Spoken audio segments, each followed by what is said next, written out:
Good evening, everyone. At the front of the table, thank you for being patient with us tonight. So we're a little behind schedule, but we do have 2 hours budgeted for this, and we don't want to rush this, as this is an important topic. And tonight, what we're going to be doing is we're going to be taking a preliminary look at the Advanced Academic Programs External Study. The scope of this study has been contractually agreed upon, and it will include recommendations to eliminate gaps in opportunity, access, and achievement in advanced academic programs in grades 3 through 8 for all the students' subgroups. So that part has been, as I said, contractually obligated. So I want to ask my board members, while we'll have ample time to get all of your questions answered, I want us to not have to go outside the parameters of this study of work for the scope of work for any next steps. But if you have questions specifically on AAP programs or services, those can be the next steps we concentrate on. And that's where we are right now. So tonight we have Jonathan Plucker, who is a professor at Johns Hopkins University, along with our coordinator of advanced academic programs, Kirsten Maloney, the director of the Office of Pre-K and Curriculum Instruction, Noel Klemenko, and Francis Ivy, our deputy superintendent. So thank you all for being here, and please begin. Thank you, Ms. Derenak Koufax. I just want to hit a couple of nuggets. She already said several of them, but I want to reemphasize a couple and then add a couple myself. This is a preliminary look tonight at the AAP external study that we've been engaged in. The previous board did ask us to take a look at our advanced academic programs, and we're doing that, and you're going to hear about the process and the scope. And this gives you a chance to ask questions of staff and the consultant about that work. We're really doing the reset. Many of you say, hey, things that, just like we were talking about the CIP, where are we? Where's the state of things? We're in this transition with a new board. So this is a chance to check in and help make sure that your questions and comment help us, and more importantly, help Dr. Plucker and his team focus their final report. We did enter in this study under the direction of the previous board to examine our AAP participation rates across subgroups in our strategic plan, our Goal 1 for student success. We've made thoughtful changes to our program over the years, and we've seen some improvement. But the reality is, we know and acknowledge we're not where we need to be or where we want to be. We have a commitment through One Fairfax that every child is reached, challenged, and prepared for success in school and life. And that's compelled us, as the previous board has compelled us, and I believe this board is compelling me and our team to take a hard look at our current state by engaging with outside experts. And we have true experts here today with this work. The final recommendations will be coming in late March to this board. We've already done a lot of work with the consultant with stakeholders, and I know we will do more. And these are scholars in their field, as you will be hearing from Dr. Plucker. And I know this is a topic of passion and interest for all of us. It's a topic that can bring up emotion from multiple points of view in our community, much like the CIP can, and we were just talking about it. But tonight is just the beginning of the conversation. I commit to you that we are going to have a transparent and inclusive process for this board and for this community that focuses on equity, excellence, effectiveness, and expectation for all students. And I will now let Dr. Ivy do her introductions and some additional comments. Thank you, Dr. Brabrand. Again, joining me at the table are Noel Klemenko, Director of Pre-K through 12 Curriculum and Instruction, Kirsten Maloney, Coordinator for the Advanced Academics Office, and Dr. Jonathan Plucker, who is a professor at Johns Hopkins and one of the 4 researchers from the project team hired for our external review. Kirsten and Noel have worked very, very closely with Dr. Plucker on this research and study. Our outcomes for tonight are listed on the screen. We would like to begin with a brief presentation from Noel and Kirsten, who will provide background information on the state regulations related to gifted services and how we provide services in FCPS. and a review of data about AAP participation in FCPS, which will provide context for the AAP external review. The majority of our time this evening will be spent hearing from Dr. Plucker, who will provide a preliminary report on the external review. I do want to make a note that the PowerPoint from Dr. Plucker that we will be reviewing tonight was updated late this afternoon. The edits are very, very minor. There were a couple of mechanical and grammatical edits that were made. And so Bev has sent the board a list of those changes and edits so that you have them. Okay, so I'm going to turn the presentation over to Noelle and to Kirsten. So good evening, everyone. It's a pleasure to be here with you tonight. We're excited to have this opportunity to talk a little bit about our Advanced Academic Program, otherwise known as AAP. We have a little bit to share with you, as Dr. Ivy was mentioning, and we recognize that each of you is coming to the table tonight with some baseline knowledge and certainly your own experiences with AAP in Fairfax County and maybe other counties. But we're hoping that this short presentation will just provide sort of some grounding for all of us as we move into thinking about what potential changes we would like to see for the future and as we listen to some preliminary findings tonight. So we're going to start with looking a little bit at what the state has in place. Thank you, Francis.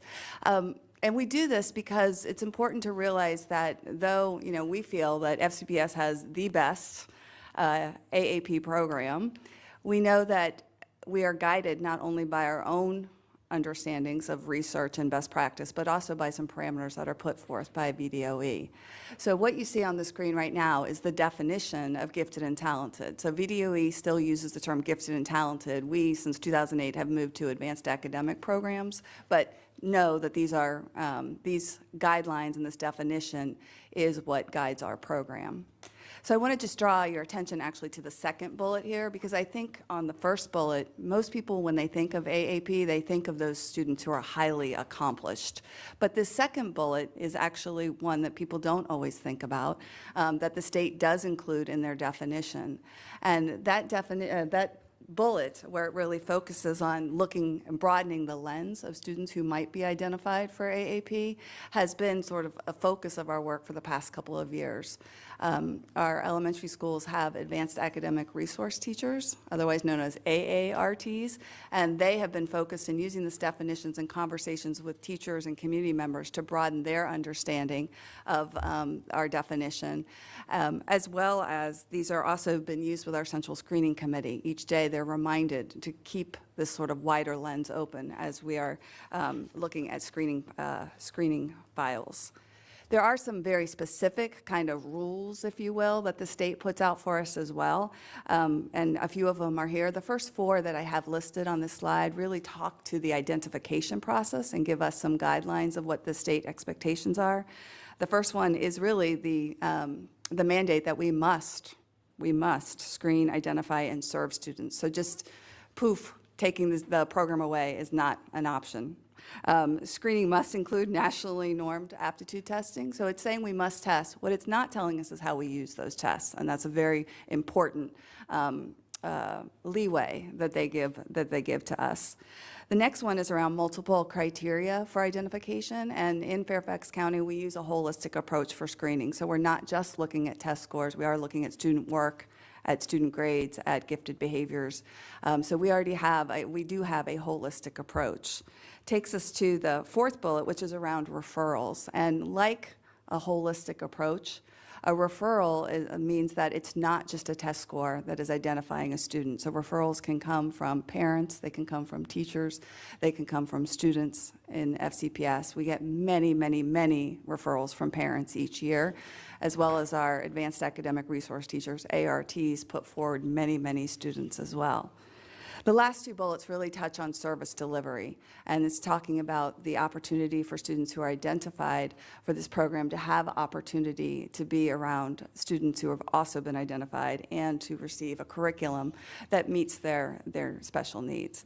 So all of these put together are things that we kind of keep in our mind as we look at our current program, and things that we all need to keep in mind as where sort of our guardrails are as we start to talk about what changes we might want to make. So at this point, I want to turn this over to Kirsten, who will kind of talk about how these sort of guidelines or guardrails kind of take place or manifest themselves in FCPS. All right, thank you. I really appreciate this opportunity to share with you a little bit about what we mean when we talk about advanced academics in Fairfax, because probably what you'll find when you go out and talk to your constituents, each person kind of has their own definition. And so I want to clarify a little bit of what we are and what we don't go by. So there are 3 big paradigms in the gifted field, and we go by 2 of them in Fairfax. The one that we don't go a lot by, and it connects to what Noelle mentioned before, which is we don't call ourselves gifted in Fairfax. We talk about advanced academics, but one paradigm is the gifted child paradigm. And much like the nature-nurture debate, that one relies heavily on it's something you're born with, and we recognize that it's an intersection of a child, what they come to us with, and the opportunities and nurturing that they get over time that feeds into how they bloom into their potential. So because of that, we use advanced academics, and we go more with these 2 paradigms, which you see behind you, the differentiation for advanced learners paradigm and the talent development paradigm. The differentiation paradigm recognizes that all of our students do not start from the same place, and they don't develop at a standardized pace. So while we might live in a world with standards and grade levels and ages, each child is unique, and so this recognizes that we need to meet children in different places and ensure that every child is afforded the right to make at least a grade level, a year's worth of growth while they are with us from where they start. So we do that through our Continuum of Services, and the aspect of our Continuum of Services that gets the most recognition out there that people seem to be most worried about is Level 4, which is our full-time program. It's full-time, and what that means is it's 4 subject areas, and it's every day, and it includes acceleration in math. So students are automatically working above grade level in math and with increased depth and complexity in all the other subject areas. What I am really proud of in our district, that when I go to national conferences or talk to other people even in the state of Virginia, is that we have a continuum of services. We have level 1, 2, 3, and 4. We have multiple entry points to meet the diverse needs of our students. And so I'm constantly out there talking about how important each of those levels is, because that's part of our philosophy here, is that we're going to meet students for what their differentiation needs are in a particular time. Much like an RTI approach in special education might be with increased time and intensity, we increase the time and intensity based on different student needs. So when we name them by name and by need, that also includes, do they need a different pace? Do they need just one subject area or multiple subject areas? So we consider all those things.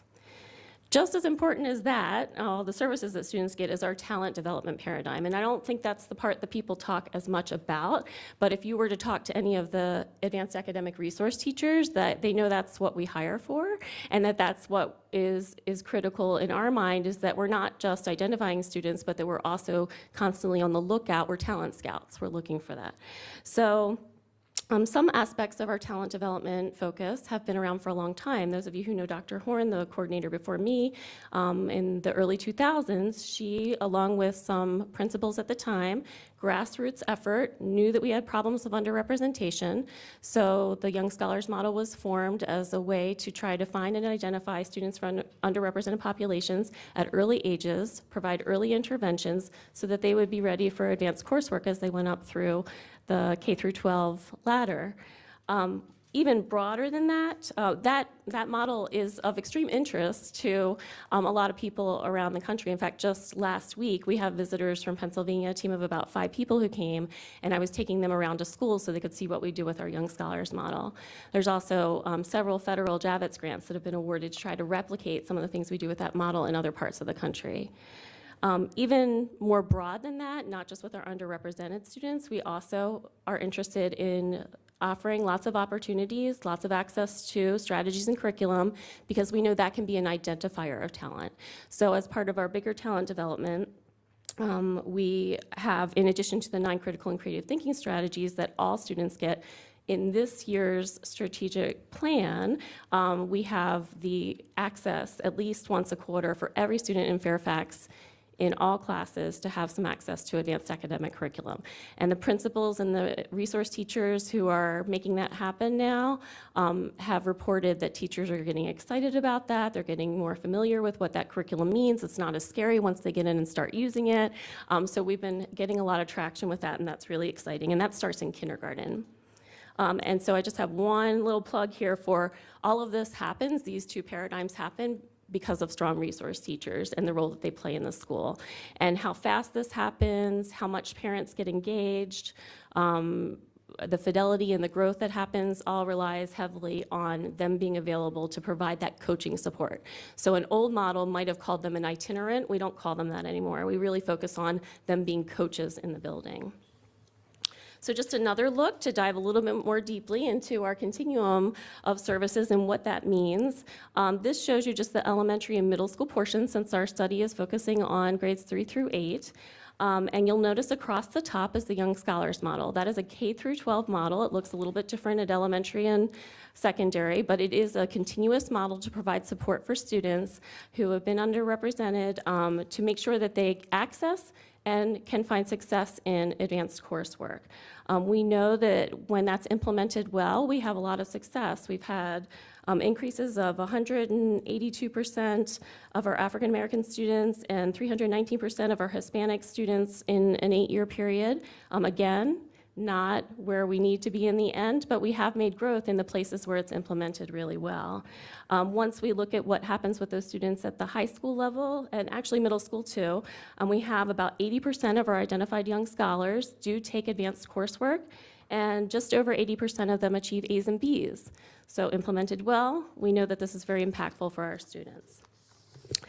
That is coupled with a service. So it's not like you're a young scholar or a service. It's coupled together so that we want to make sure that there's a curricular intervention that's going on in addition to any other interventions to support the student.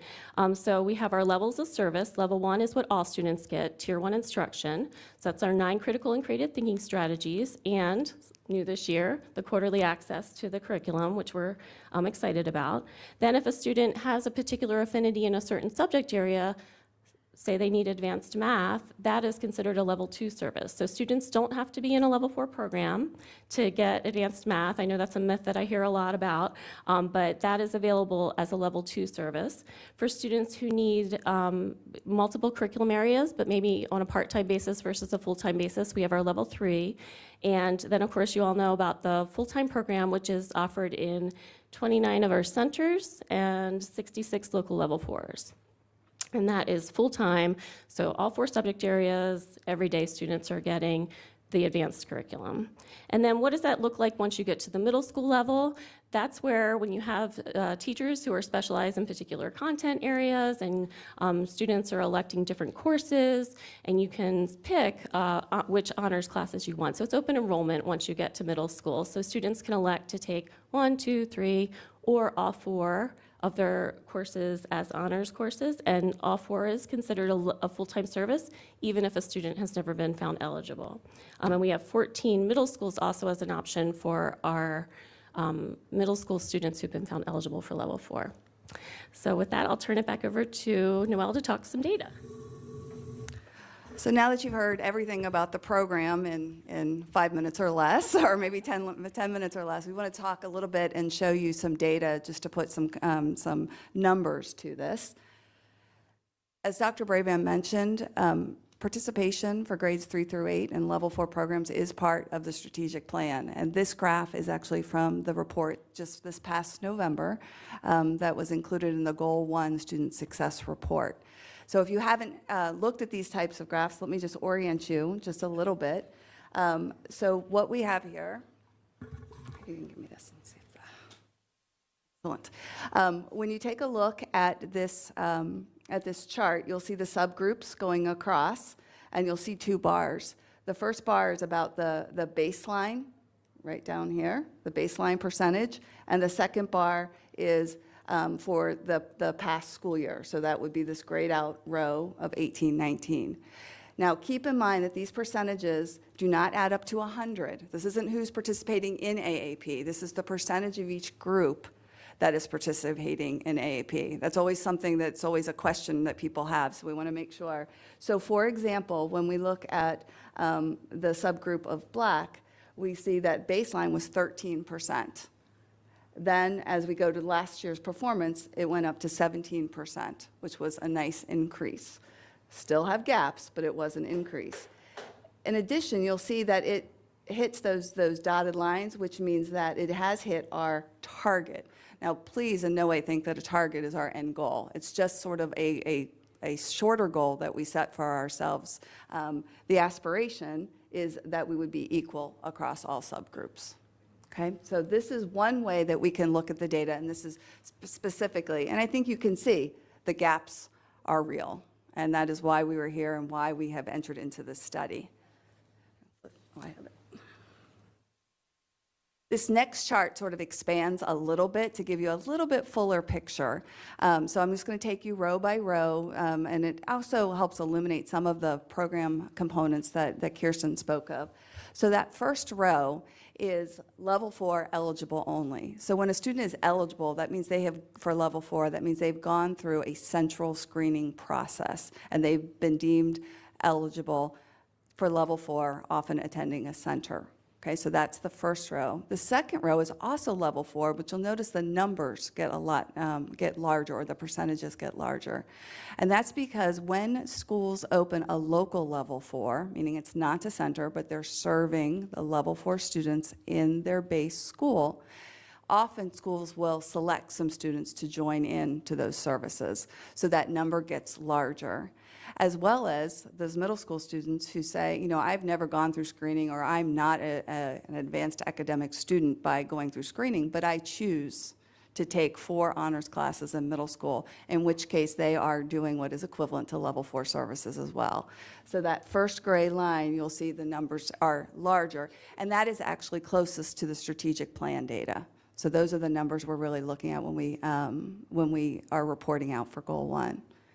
When we move down into the gray rows, the next one is around level 3. Again, students receiving level 3 service, and those students who have chosen to take 3 honors classes in middle school. The next one is level 2, so that would be our students receiving level 2 services and our middle school students who have chosen to take 1 or 2 honors classes in middle school. The final row is just the sum of the gray rows. So I think you can look at that data and you can see that as we expand out and we look at AAP beyond just level 4 center students, we are serving more and more students, a larger percentage. That does not mean the gaps have closed by any stretch. So again, I think it reinforces the desire of, you know, the previous board and perhaps you all and our leadership team and those of us who work daily with AAP to find ways to improve upon our program and ensure that we are eliminating these gaps. That takes us to where we are in this study. And this conversation and getting to this point to tonight, even though we're only at preliminary, it has taken quite a bit of time. Last December, this started as a forum topic and then moved to a work session where the previous board decided at that time the best next step would be to enter into an external study to get some experts to analyze where we are. And so we entered into an RFP process. We're very fortunate to have a group of internationally renowned gifted experts put forward a proposal and engage with us, and that's what brings us here tonight. So this past fall has been a flurry of focus groups and data sharing and conversations, and we're now at this point this evening where I'm about to turn it over to the main event so that you all can hear directly from our consultant, Dr. Plucker, so he can start to share some of that information. We will switch to his PowerPoint, please. Good evening. Good evening. There we go. So first of all, I should say that it's very good that you're undertaking this study. This is a hot topic that school districts all over the country have been wrestling with, struggling with, flailing away at. Because of Virginia state law, you actually can't use the easiest solution, which is just get rid of all advanced programming and cross your fingers. And I say that jokingly, but several big districts have actually done that, especially on sort of the West Coast. And their advanced test scores, you can imagine what has happened to them over the last several years. And equity has only, those gaps have only widened, actually. So this is something that needs to be tackled head on. As you will see in a few minutes here, my colleagues and I have worked with lots of districts that are trying to tackle this very, very difficult set of issues. People always say, okay, tell us the 5 districts that have figured it out yet.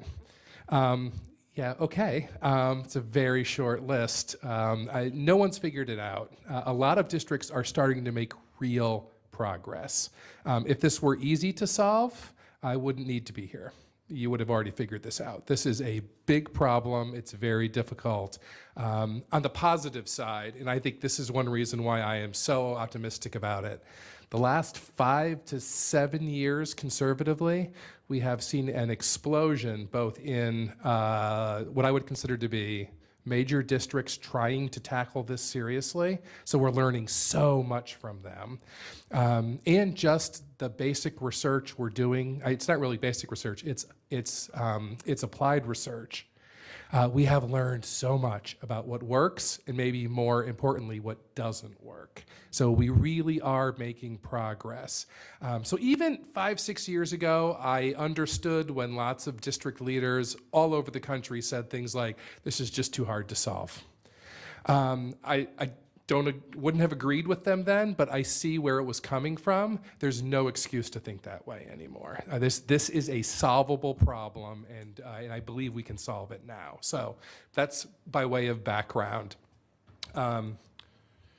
This is what I'm going to go through. I'm going to review the task that we were given, because there has been some confusion, especially among members of the previous board, about what the actual task was, and I want to make sure we're all on the same page there. This is not a comprehensive evaluation of everything that AAP does. That would be a much bigger study, although people have been amazingly willing to share what they would change about everything, but that's just the way that these projects go. I'm going to talk about our team, what we proposed to do for data collection, and then I'll get more into the actual nitty-gritty of what we've been doing. I'm going to share preliminary themes. I'm not going to share preliminary recommendations for reasons that are probably pretty obvious, but I will get to that. But I'm going to share at about the 20,000 foot level what we've seen, and then I'll just talk for a minute or two about what the final steps are over this next month that we have. So that's the task. Again, it's not a comprehensive evaluation. It is specifically to look at the equity issues within AAP, especially level 4, but not limited to level 4.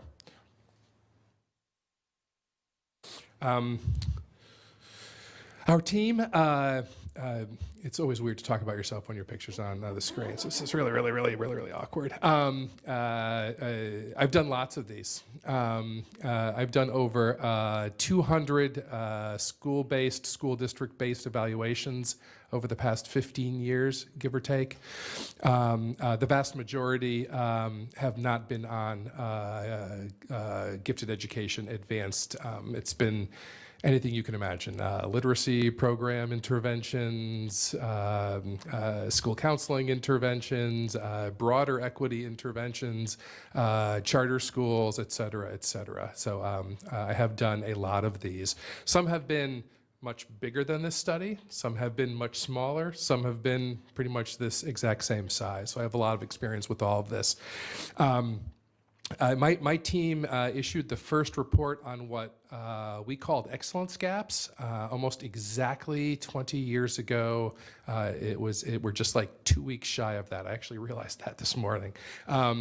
Excellence gaps are really important. To me, that's the gap that's most important when you're talking about equity concerns. Because even if you get equity in participation, I still want to see those high-end achievement gaps close. So if the outcomes aren't similar, right, as far as I'm concerned, you've really only made limited progress. So many districts now are focusing on equity of participation. That's very important, but that's a mile marker in a much longer journey. I think your district is really focused on closing those excellence gaps, which is why we were so excited to be doing this work.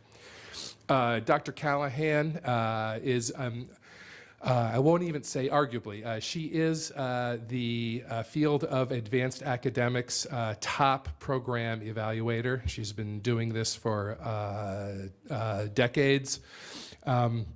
She had just retired when I called her and said, this would be a lot of fun. She was like, oh, I don't know if they're ever fun, Jonathan. And I just retired, but I talked her into it. So we are very, very, very fortunate to have her on the team with us. I also asked Dr. Dante Dixon from Michigan State to join us.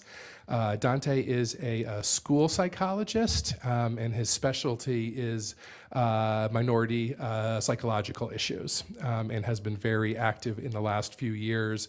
I thought he'd bring a really interesting, fresh perspective to what we're trying to do here. And then Dr. Scott Peters is one of the field's top equity experts.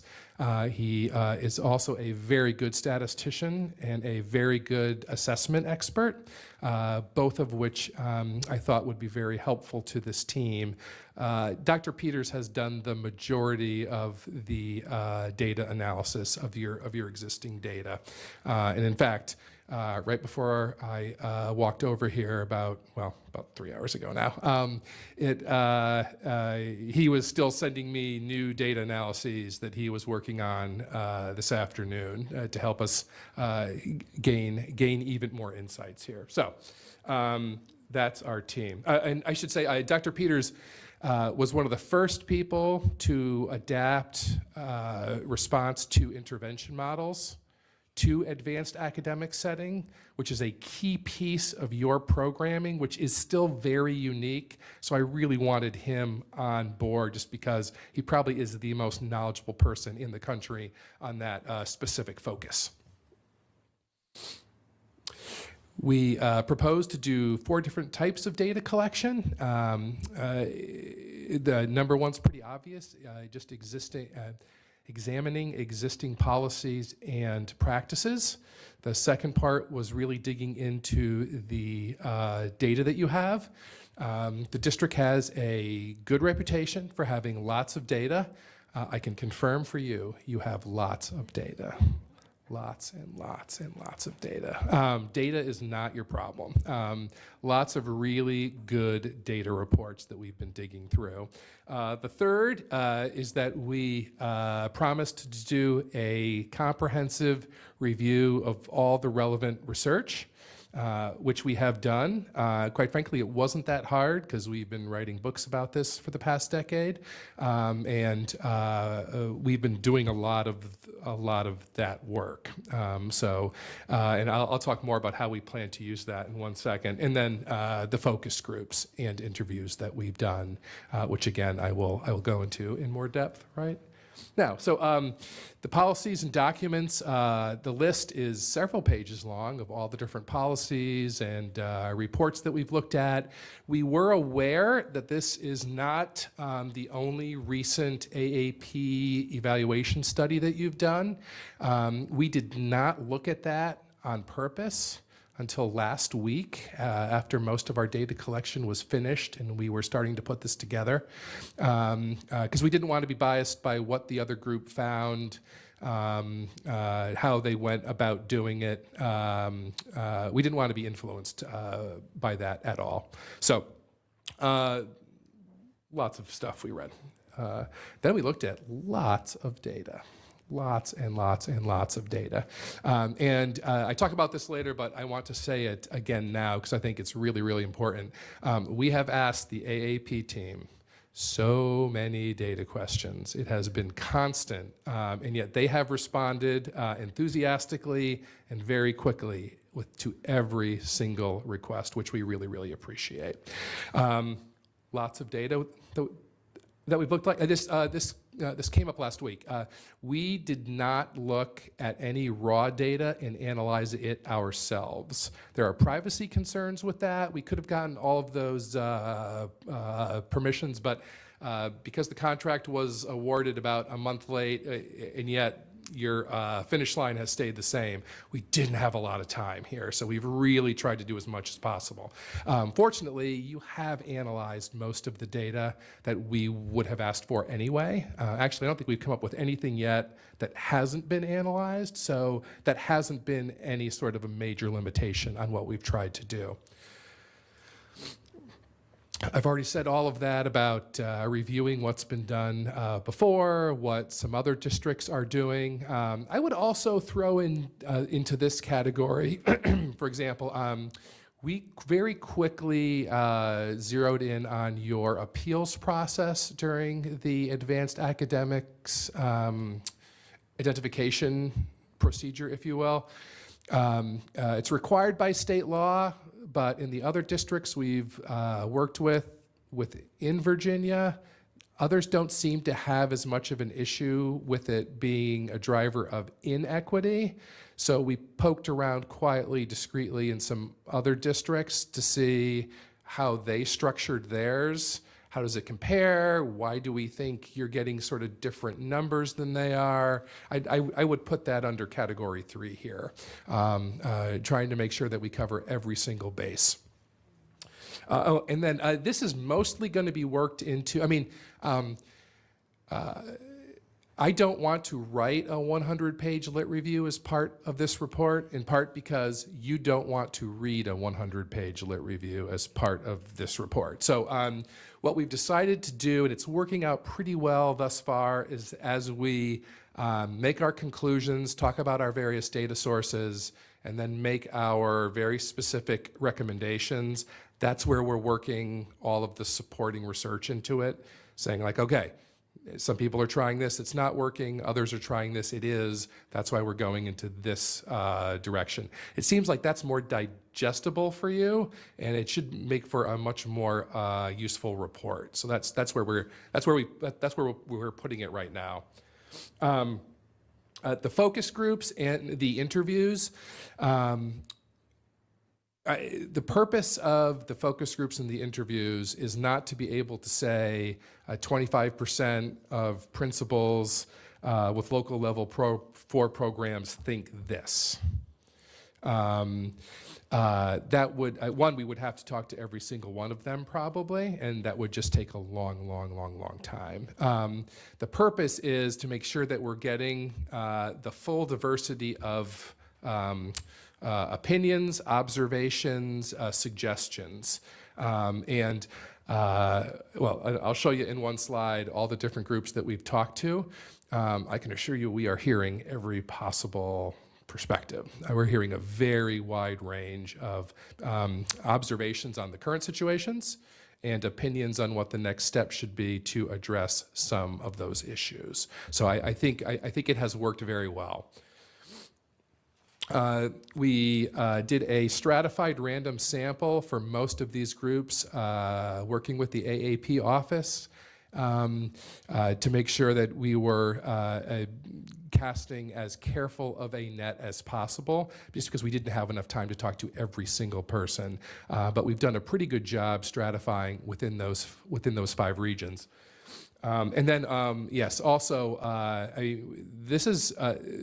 these are hot button issues, as lots of others have said. Everyone has strong opinions about them. Anyone who contacted us, who heard that we were doing the study and tracked us down, we aren't that hard to find, who said, if you're willing, I'd like to share an opinion that you may not have heard before. We talked early on because we've gotten a lot of those requests.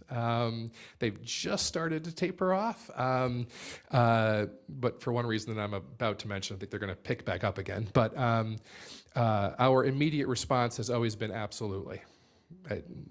And generally, we've been able to set up times to talk to anyone who's reached out to us, generally within 48 hours, but I don't think anyone's had to wait longer than 2 weeks, and that was only because of the holidays. So anyone who has reached out to us and said, I have a perspective that you should hear, we have listened to them. We haven't turned anybody down. And that includes people at the high school level, which is not what we were asked to look at. So I've heard some really interesting things about your high schools too. Not relevant, but still fascinating. These are most of the groups that we've talked to. I think it is a close to comprehensive list. So within each group, also keep in mind that we've gone region by region to talk to many of these groups. So when we were talking to a focus group of principals who had level 4 centers in their school, that happened across every single region. Those who had local level 4s, et cetera, et cetera. Again, I layered on top of, I don't know, probably maybe a dozen people in the end. In some cases, we had people contact us and ask if they could talk to us, and they did not realize that they were about to come talk to us as part of a focus group anyway. So after we talked to them about that, the actual number of extra interviews we had to do dropped down. So it probably wasn't more than a couple dozen at most, but and those people all roughly fell into these categories. The general rule of thumb, and the previous school board, I do not think understood this. So I'm going to say it just to make sure we're all on the same page here. All of the conversations were off the record, and everyone was told that when they walked into the room. Even people who said, slamming their fist on the table usually, "You can quote me on this," we did not. In part because we weren't taping them, we were taking hand written notes, so we couldn't quote them if we wanted to. And we never attached any of our notes to specific names. So we were as confidential as we could be. Now, one of the school board members who was interviewed early on raised concerns that we were telling other groups what other groups had said. Only in the sense of if someone said to us, "My teachers would never do X," and then we could say, "Well, actually, we talked to teachers in your region, and some of them actually do say that they do X." But we would never say, "Oh, actually, I talked to someone from your school a half hour ago. She said this." We would never, ever, ever do that. So we were very, very careful with this, so that we weren't revealing any confidences. And of course, we wanted people to speak as frankly as possible. So again, I don't know what the exact number is. We haven't tallied it up yet, but we talked to lots of people, and we are still talking to lots of people. So in terms of process, there were some bumps in the road. This was a complex, again, a stratified random sampling for focus groups generally isn't done because it is a huge pain to do.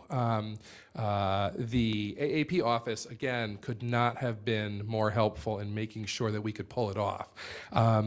So there were some scheduling mistakes here and there that just, people forgot or people showed up at the wrong time. All things that we've handled before, and I don't think it really has hurt the process at all. We're right on schedule. I'm going to share at the very end a few more things that we want to do to make sure that we're hearing every relevant voice. But other than that, we don't think we need to go out and collect any other information at this point. We think we're just about ready. We do have preliminary conclusions. We came up with them over the holidays. I said before, this is the 20,000 foot level. The initial tiny type single-spaced list of concluding themes is 15 pages long right now, and that's a lot of detail. I don't want to get into that level of detail tonight, but it's not the 30,000-foot level either. I'm going to give you a few specifics that we've noticed from the very beginning. This slide is mostly things that we think are net positives for you. As your colleagues said before, the AAP program has a very positive reputation. That's true nationally. It was also true locally as we talk to people. That no one thinks it's perfect, but there was a lot of positive comments about how the local business community supports it. Parents are generally very positive about it, so there was a lot of positives, and we're going to lead with those in our final report too, because it's really easy in a study like this to forget that there are lots of really good things going on here too. So I want to emphasize that. Certainly, some things that you're doing.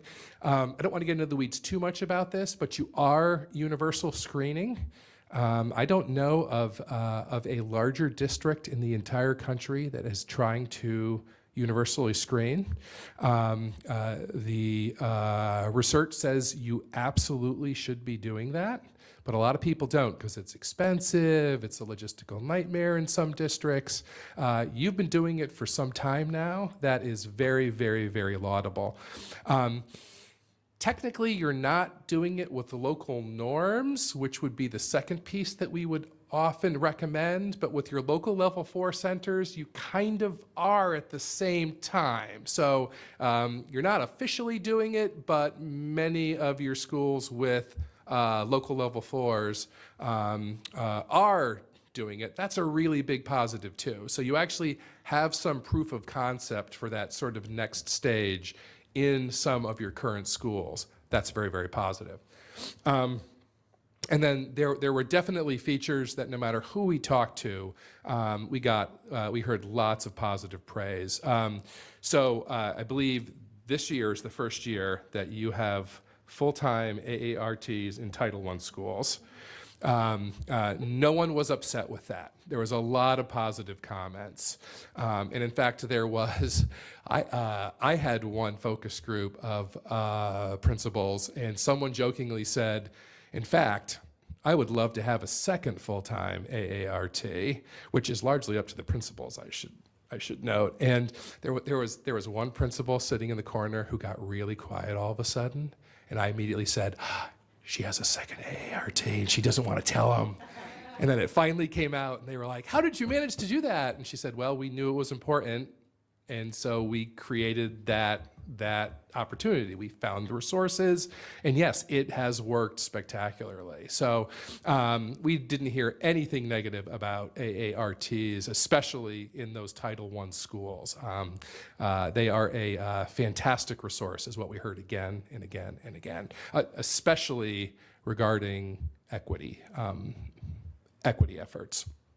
And I should say that there were several schools where the principals said that they made sure that their AART and their equity lead were essentially partners, and they thought that just worked incredibly well. That those weren't separate positions, that those were people working together towards the same goals. There was lots of innovation there that we liked. We heard lots of positives about the AAP office's professional development. We didn't hear anything negative at all about the quality. In fact, I'll get back to it in one second. And then people who understood the Young Scholars Program strongly supported the philosophy behind it. The degree of people's understanding about what the program was really intended to do kind of varied, which I'll talk about in 1 minute. But in terms of people who knew the program, people who had it in their schools, were across the board positive. They could talk in meaningful ways about how they saw it making a difference. All of that said, we saw lots of what we would consider almost to be small tinkering things as part of the identification process that are probably injecting inequity into your procedures in little tiny ways that then probably add up to bigger ways.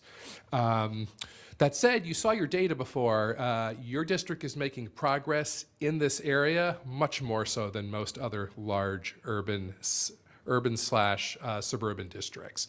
But we still saw a bunch of areas where there was inequity being sort of pushed into the system. And we're spending a lot of time focusing on ways to recommend that you, again, I would almost consider it tinkering. It's not that it's not very important, but just small little fixes that we think will make a big difference later on down the line as part of your processes. And we listed a few of them there. One interesting thing, and this is the second bullet point essentially, is you have a very decentralized leadership model. A huge positive of any model like that is that those tend to be the sort of leadership models where you see the most local innovation. So that's great.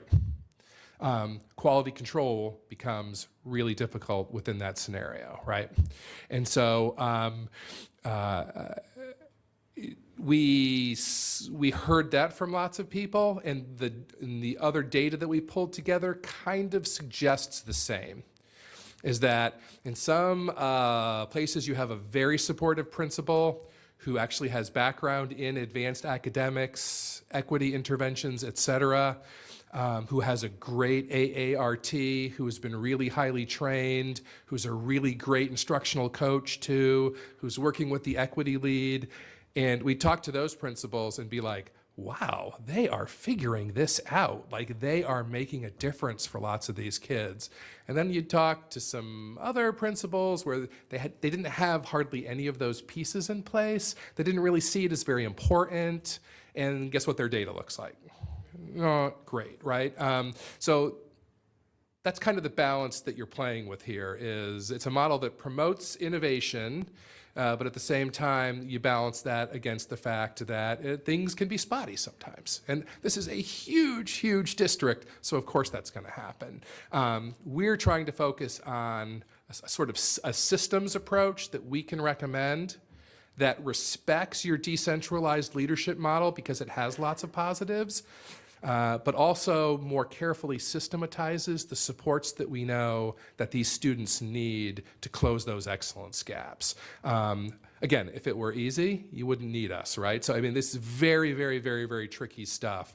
But you have a lot of the pieces. It's just kind of, I don't want to use the word standardizing, systematizing in a standardized way. You see where I'm going with that. Number three, we are still pulling data on this, but a lot of stakeholder groups think that a part of the problem is the lack of teacher diversity. We've taken people at face value without seeing those numbers that, like many districts, you are struggling with this. There's not a lot of research on whether fixing that problem helps close excellence gaps. It sure does make sense, though. But the research is pretty thin in that regard. The perception that the implementation of young scholars is a little bit inconsistent, again, for the reason that I just mentioned. By way of illustration, I will only speak to the regions that I was in, talking to regular classroom teachers. They knew they had young scholars in their classrooms, but only a few of them knew what that really meant. So that's something that's, I think, fairly straightforward to tackle.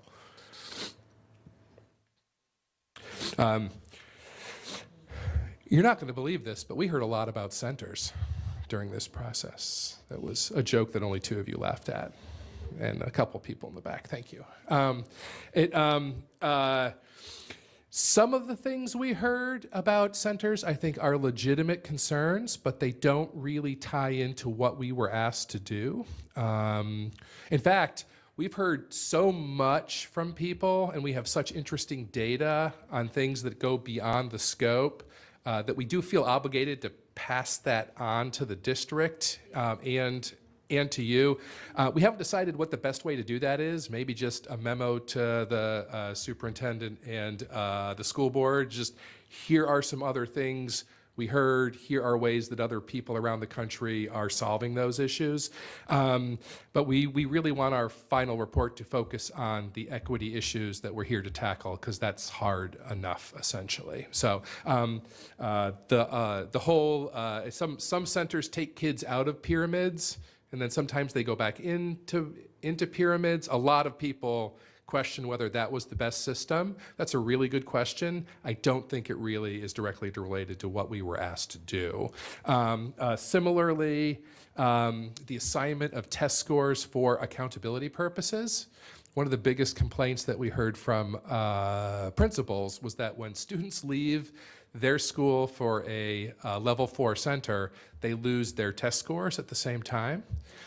There are actually some interesting alternative education models where this has been a problem forever, for decades, where they've kind of figured out how you can kind of double count students and things like that. Again, really interesting discussion. Doesn't, from our perspective, really focus on the issues that we were asked to solve. There is no question that the consensus out there is that the center model needs to change. There is absolutely no consensus on what those changes should be. We have a lot of research on this, though, and that's pretty much where we're going to end up leaning, is what does the research say about these equity issues at these centers? We have heard every opinion, I think, under the sun. And every time I think that, someone comes in and says something that I would have never, ever thought of before. But people have been extremely forthcoming on what the changes should be, what they shouldn't be. In general, most people have said, it kind of works, it kind of doesn't. I'd like to see it different, but I don't know what to tell you. So we are working hard on that. The one downside of the AAP professional development offerings is that a lot of teachers feel like they didn't have great access to them. And it just ranged from, I'm so busy with other things I'm supposed to be doing, to, yeah, I've signed up, but then my subs don't show up, so I can't leave. We heard a lot of that too. So it's not that it's not very high quality. We heard nothing but positives about that. It was the access issue. So you've got this great resource that could really help with lots of these issues, but teachers don't feel like they have the access that they would love to have to it.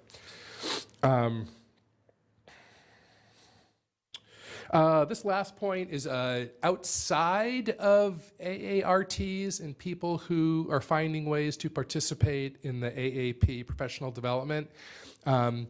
We've been a little disconcerted at a lot of the myths and stereotypes about advanced education, closing excellence gaps, et cetera, that we've heard from people who don't have backgrounds in this area. So we're definitely going to be making recommendations about, again, a more systematic system of professional development, both at the leadership level and the classroom teacher level, focusing on how to close these excellence gaps and what the most effective interventions are. I don't think there's any question that that's definitely needed too. So I think that was my last themes. Yeah. So our next step is that we have not talked to several of you. We want to make sure that we have interviewed every single school board member. So if you haven't talked to us yet, you're going to be hearing from us. I'm going to predict in the next few days, because we really want to get those interviews finished. We have decided, we've gone back and forth about this. We've talked to lots of people within FCPS about this. We think we do want to survey all parents of students, all parents and caregivers of students receiving at least level 3 and level 4 services. I'm not 100% sure we're going to hear anything vastly different from what parents have already very, very graciously shared with us. But we just want to make sure that parents all feel like they've been heard, because this is a very emotional issue for parents. I'm a parent of an advanced student. When my district went through this sort of a self-reflection process, it was very, very emotional for us, for my wife and me. So we just really want to make sure, what we're trying to figure out now is who exactly we want to survey and what the best questions are for those parents to answer, because we know parents are very busy. Other than that, we do not anticipate having to collect any other data at this point. Beyond probably additional data requests of Kirsten and Noelle and their colleagues. And I think that was it. I'm sure you don't have any questions about this whatsoever. Just a few, Dr. Blecker. I believe, Melanie, did you have your hand up earlier or not? Okay, since I thought you did, let's start with you, followed by Ms. McLaughlin. I'll be super quick. That was excellent. I saw on the list on slide 13 of the groups of people that you interviewed, I noticed you had AAP students, but what about regular gen ed students? Just wondering what their experience is in perceiving equities. And similarly, if you're going to survey parents, why not survey parents who are not AAP parents in perceiving their inequities? Very good questions. We did actually talk to one focus group of non-AAP students at the middle school level. Students have been the trickiest group, in part because parents agree and then get nervous and tell their kid, well, I don't know if I really want you talking to them, which I totally understand as a parent. So that has been tricky. We love talking to students because they tell you exactly what they think in very direct terms. It is always entertaining. And it's very interesting to hear them talk about, it's not usually I think, it's my parents think this. I don't necessarily agree with them. And so it really gives you lots of insight into what the family conversation has been. It's just really hard to get at students. But we have interviewed at least one focus group of non-AAP students. As for surveying parents beyond the program, we are wrestling with that right now, in part because you have a lot of parents and we don't have a lot of time to wrap this up in order to get you a really solid report in about 2 months. I will bring that back to the group because we have been debating it. Thank you. Sorry, Ms. McLaughlin, followed by Dr. Anderson. Yes, I have 2 questions and some thoughts. First, I have for many years now had questions and concerns about our actual identification process. And you mentioned that you view yourselves as maybe done with the data collection and analysis. I was hoping you could speak to the benefits and why we wouldn't want to do sort of a look back analysis where we take FCPS seniors, levels 1 through 4, we look at their GPAs. We can look at other data points too, but GPAs being one of them, also advanced coursework they take, and do the look back and see how accurate were we when you identified a student as a second grader at level 4, and then what happened by the time they were a senior? How many advanced courses did they take? What did their GPAs look like? And you do that at each of the levels, because my concern, having had 3 students come through the process, and students might own 3 kids who were level 3 and 4, even with their classmates, I did not see an accuracy component to this. And so if we're wanting to get better to close gaps, part of me worries about how are we making the presumption that we're even accurately identifying them, these students, for their talent. So that's my first question about the merits of doing that. Another very good question. That is quite the study that you just listed. That would not, it would be super interesting. There's a reason why people don't do it very much is, one, it's a lot of effort to answer that question. I know the question sounds straightforward, but it's really not, because there can be so many reasons why those numbers don't line up. You know, and as researchers, we're always worried about those unmeasured variables that are probably messing with your results. And there are a lot that I can think of off the top of my head that could mess with that. So it's tricky. I'm also trying to figure out, I mean, in general, it's a fascinating question. I've wondered the same myself quite often. I'm trying to figure out how we would ask the equity version of that question, which is really our focus in this project. I'm gonna have to think about that a little bit, but it's a very good question. Thank you, I appreciate that. I'm just, again, I don't want to be polishing, you know, a program that we do our identification when it turns out maybe our identification needs to be different than what it is. I guess the other thing that I was wanting to understand from the research component, because this is very important to me, we know that the research shows that poverty plays an enormous role in opportunity gaps.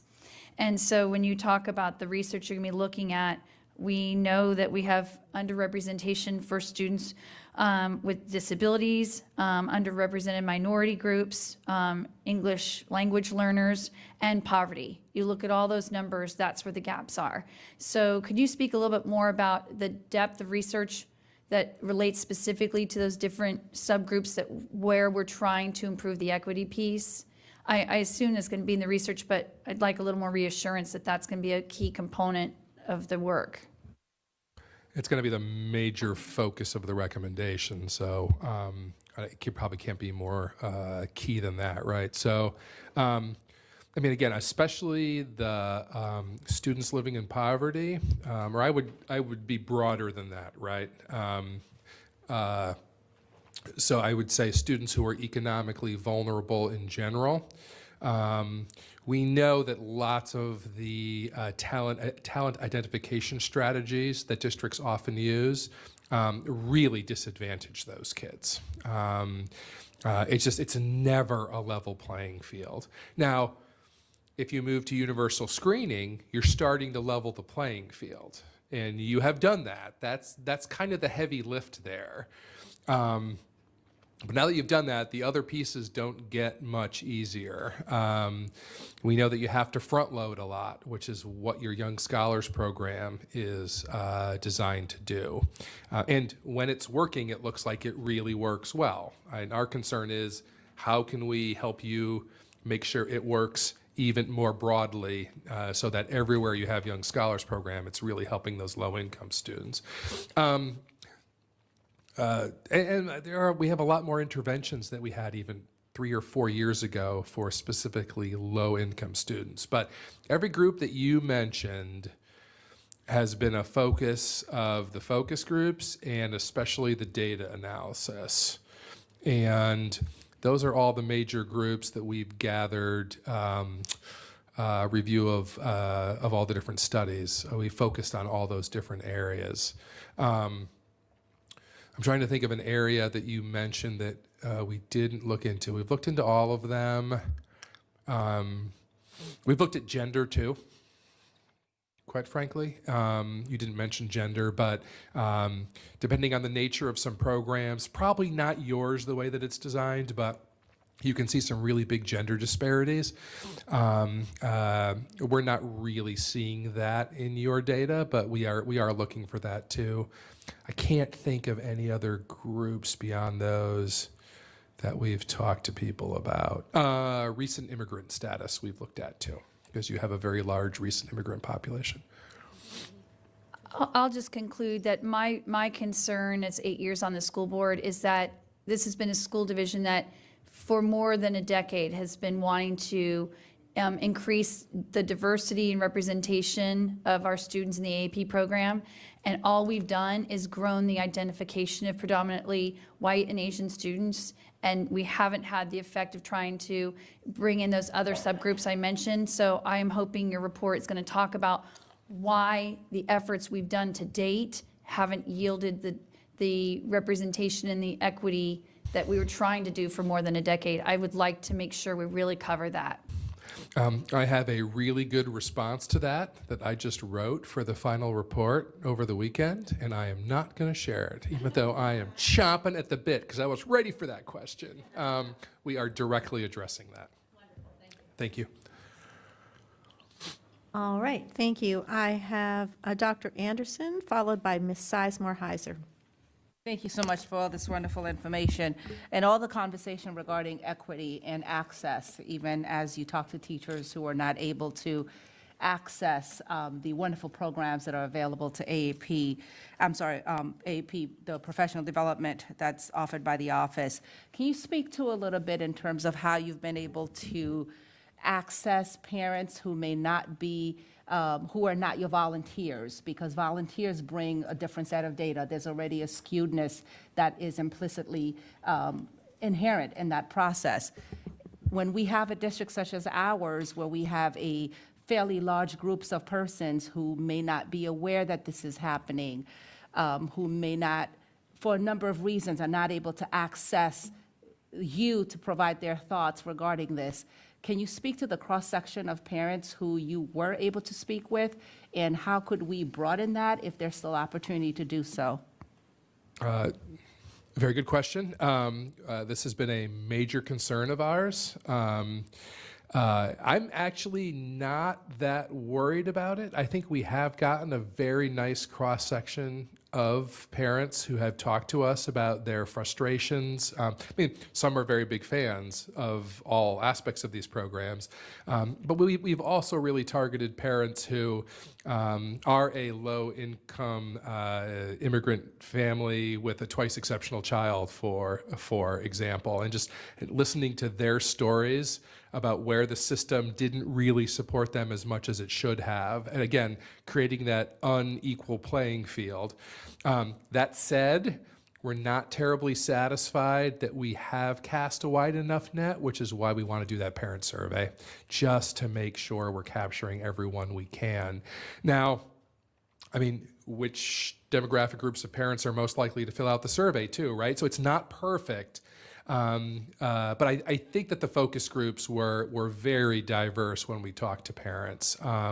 So I do believe that we've got that covered. You're going to hear a lot of that parent voice from those students in this report. Thank you. And also, you talked about how hopeful you were that this is a problem that can be solved, and you talked about certain districts that you're aware of. You said, although the list was short, I would love to hear what some of those districts are, if you're able to share. I want to hold on to that until the final report. I mean, I read any interview that any of the team members give with journalists. Journalists always ask us that question, and we always say, go check out so-and-so using local norms. They were told it was impossible. They did it. Wow, it's making a huge difference there. So, but I don't want to get too much into those details tonight. But we are definitely going to include lots of examples like that in the final report for you. Okay. One of the other questions that I have, it may not necessarily be for you. Anybody who wants to respond to it can do that. We talked quite a bit, I believe it was it was in your presentation. Let me find the slide number. This slide that had the lists of existing gaps in AAP K-8, slide number 11. that talked about the number of students of level 4 and then the number, slide 11, correct. That second group, which was much larger than the original group, what information do you have or can be provided in terms of the performance, given whatever criteria that's being utilized to evaluate it, to determine how the students in that second group perform compared to the students in the first group? Is there a difference in their performance data? And if you're not able to answer it today, I understand. We could get more detailed, certainly, but we do look at that, and the students who are in our local level 4 are scoring. We don't love SOLs as our measure, but that's the easiest one right now, and they are scoring past advanced at the same rates as the students who were officially eligible. Okay, thank you. We want a better measure, though. We don't love. It's a measure, and whether or not we like it, it's a measure that we all have to live by. And my last question was regarding identification and screening. Definitely understand by, as per the state of Virginia, Department of Education, that we must screen students. My question is, do we have flexibility in terms of when the screening occurs? Because right now, we're engaging in the screening with 5 and 6-year-olds in grades 1 and 2. What flexibility is there in terms of when those are administered? We do have flexibility. The center program, level 4 doesn't, and level 3 and level 4 don't start until grade 3. We are mainly identifying just level 2 and in specific subject area strengths to use some of the curriculum at the lower grades. But there is not, it doesn't say what grade level we have to start. Thank you. Dr. Brabrand, you'd like to speak? Just 15 seconds. The nugget so far of the night is that question of, I heard you say center kids, AAP, local level 4, scoring at the same level of SOL advanced performance. That's a nugget. And that includes the other students who you say the local levels round out the class. That is a nugget. And that's exactly what the research would predict, by the way. But I'm getting ahead of myself.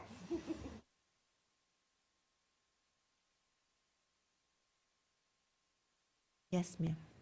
Okay, I will do that. Ms. Sizemore-Heiser, followed by Mr. Frisch.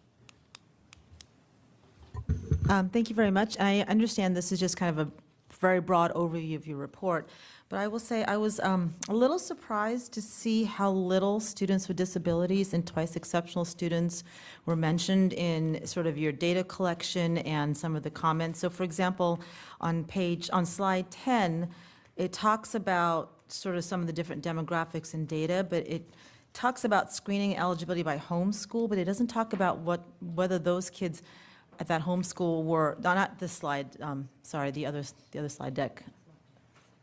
There you go. Yeah. Slide 10, it doesn't really talk about whether it's looking at students, whether they were in certain centers or other self-contained areas. And I'm just sort of going through all the things that jumped out at me when I looked at this. It talks about data on AAP discontinuation rates, but is that data broken down by subgroups? On page 13 and 14.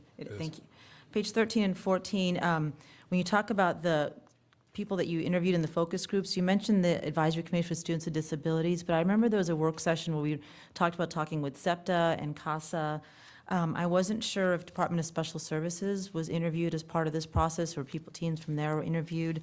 I will say that when you continue to talk about the Young Scholars Program and the excitement about the Young Scholars and equity collaboration, there wasn't any conversation in here about special education collaboration. When you looked at the policies that were looked at, one of the policies that was not listed was the twice exceptional handbook. And again, I understand this is an overview, but there seemed like all of those pieces were missing from the report.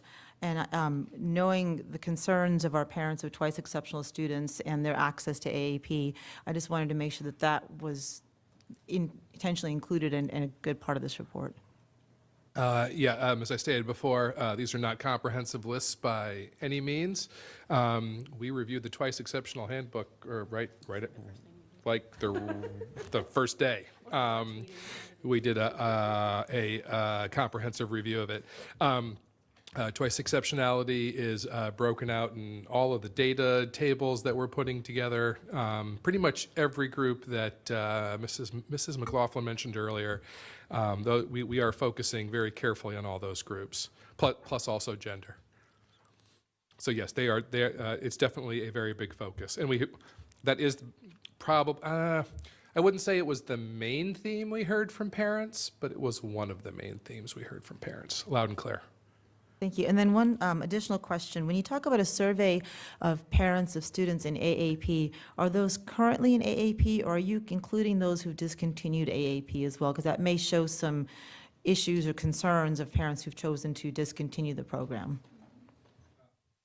Again, we're still working on that, but I think my colleagues and I would fully agree that discontinued students, parents of students who have discontinued should probably be in that mix. We have had some of them in focus groups and interviews too, but yeah, probably. One last question, and this is for, no, I think, well, for your guys' slide on, just a question about the VDOE standards. When you say VDOE has definitions of gifted, and we're bound by, so slide 4. Just a broad question, when it talks about demonstrate high levels of accomplishment, you know, in the first bullet, and show potential for higher levels of accomplishment, we as a school system, it seems like just about every school system has narrowed the definition of accomplishment to academic. And has there been work on looking at accomplishment across a broad range of abilities and types of accomplishment in terms of providing advanced programming, and not just advanced academics, but advanced programming for students who have high levels of accomplishment?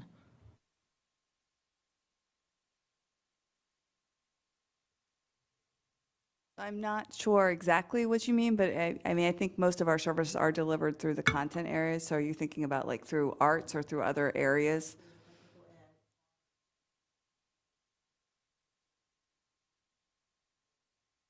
Right. And I think it's, was someone? Sorry, I'll just clarify to answer the question. Higher levels of accomplishment, yet outside of just academic and core. So yes, arts and vocational and all of these areas that might have such exceptionalities. So I do think there's a couple different things to consider. At the earlier ages, we do, you know, we have a holistic view. So some of the work samples that students provide, the referrals, recommendations they include, may identify students for level 4 services, but that doesn't quite answer your question, because you're really looking for how might a student who is gifted in an area outside of academics receive those sort of enriching experiences, correct? I think it happens more at the high school and middle school level, you know, when they tend to get into, when we have more options for dual enrollment, more options for higher levels of music or art classes, but that isn't something that we have done at the elementary level. Do you have anything? Okay. All right, Mr. Frisch, followed by Ms. Corbett-Sanders. Thank you. We'll keep this quick. On slide 14 of the blue slide deck, it says, despite occasional bumps in the road. I can't be the only one who wants to know what those bumps were. Also, was any effort made to look at parents who appealed and how if their children ended up taking advanced coursework later if they performed as well, which might indicate, you know, some problems there in the screening. And then riffing a little bit off of what Rashna said for our own folks here, part of, I feel like, our everyone goes to a four-year university stigma is that sometimes we don't note special skills or exceptional skills. So if somebody is a talented artist or somebody is a talented actor or whatever, there's nothing that says that they are better than anyone else that does that type of work, right? There's nothing that, in terms of the coursework. So I don't know if there's a question or a comment in there, but perhaps we could look at ways of spotlighting or offering advanced curriculum around things that are not core academic work. So So about those road bumps. I have no comment. I'm kidding. I think the biggest issue was, to be frank, I'm not sure centrally there was, I'm not sure everyone was on the same page with what exactly the task was. We have worked through that. We went into the data collection knowing that was an issue. And so we were very broad in how we approached the focus group protocols, the interview protocols, the data requests. So I do feel like the ground shifted beneath us a little bit a couple times. Like, actually, you're supposed to be doing this. Oh, no, you're supposed to be doing this. I think we've worked through all of that, and that's not terribly uncommon on a big, hot topic like this. So the fact that we were able to work through it fairly quickly now, it would be more than a bump in the road. It would have been the focus of my talk tonight if it was coming so late and we had focused based on earlier suggestions and input, and then we really didn't have the data then to move in a different direction. But we did go very broad with the data collection, and now I'm really glad we did. I mean, we didn't think we were supposed to be tackling levels 1, 2, and 3. It's been decided that we are. I'm really glad we asked about levels 1, 2, and 3 in every single focus group, or else we'd have to redo almost all of them. That's not a bump in the road. It's like a crater. So we have been able to work through those. Your second question was appeal process. Yeah. There is no stone left unturned in your appeal process. We zeroed in on that in the first week we got started and thought, what is going on here? We heard a lot about it in focus groups, and we've worked with the AAP team to look at those data a million different ways. At the same time, it's unquestionably a source of inequity injected into your system. It's required by state law. But so that is definitely one of those areas where we've discreetly looked at what other Virginia districts are doing to see why it doesn't seem to be as big of an issue for some of them. In others, it is a really big issue. So, the appeal process and the referral process has the same sorts of stats around it. It's a source of inequity. How do you address that? That's something that we've been working on the past few weeks. All right, thank you. I now have Ms. Corbett Sanders, followed by Ms. Cohen. Great, thank you, and thank you for all your hard work. I know that this is a complex issue with a lot of unpacking to be had. I do have a couple of questions. I actually have 3, and I'll just tee them up. The first one is, when you're looking at, you mentioned the referral process, and that there were some unique aspects that do provide challenges or possible inequities, facilitate the inequities. Could you give us a little bit more details on what you think those are? In particular, is the gibbers a challenge for us? Then the second one is greater clarification when you say maybe not taking into account in our screening process the local norms for screening, and so unpack that a bit for us. And then the third question is regarding middle school center programs versus local level 4 being honored. If a child takes 4 honors, they're considered in a center program or in a local level 4. But in some of our middle school programs, they differentiate. It may be a center program, but the students are not necessarily kept together in the core 4. So there are some that use a team approach and others that use a disaggregated approach. And I'm wondering if you looked at the 2 different versions of it. So you essentially have 3 different ways of looking at centers. It's self-selection centers, or self-selection local level 4 by kids opting into 4, And then you have two center-based programs, one which keeps them together as a team, and the other which it looks more like a local level 4 approach of opting into core 4. So if you could just give me some input on that as well. Sure. I'll go in reverse order. We are looking at those middle school distinctions, in part because, and I'm going to do what you're not supposed to do. I'm going to address local norms without actually answering your local norms question first, which I should do. But because one of the middle school approaches is kind of a pseudo local norms approach, which we generally are in favor of to address equity issues. What's that? We are, yeah. I don't want to go into much more detail than that on that particular issue. The second issue was local norms.